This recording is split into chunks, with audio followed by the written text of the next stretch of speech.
Well, families and teachers packed an Urbana School Board meeting tonight. They were there to share concerns or support for an idea that could uproot some elementary students. WCI3's Scarlett O'Hara was there and joins us now. Scarlett, they're considering merging dual language programs into one school.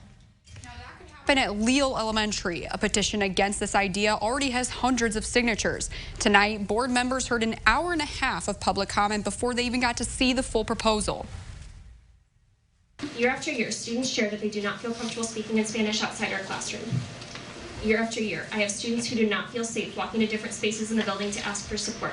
Kathleen Carter is a dual language teacher at Dr. Preston Williams Elementary School. She's one of many who spoke at an Urbana School Board meeting about a controversial proposal that would merge the Spanish program at her school with the one at Leal Elementary. The reality is that we are still in a monolingual space the moment the students step outside of our classroom doors. Last year, the district's Spanish dual language committee formed to improve the programs.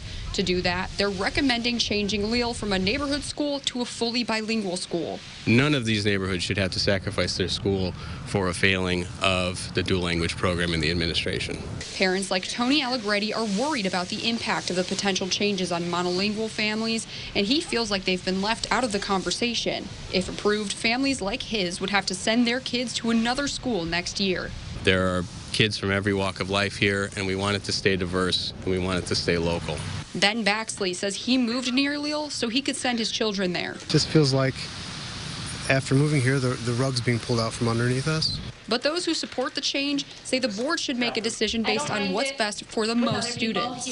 It's not about the inconvenience of potentially having to pack up and move my classroom. It is not about being separated from my monolingual colleagues who have become my family here in Urbana. It is about our emergent bilingual students.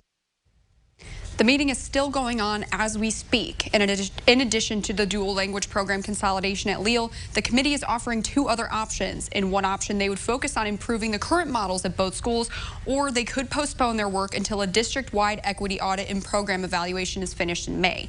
They're taking a preliminary straw poll now, but this December, they'll be asking for a formal vote from the board. Jessica? All right, Scarlett, thank you.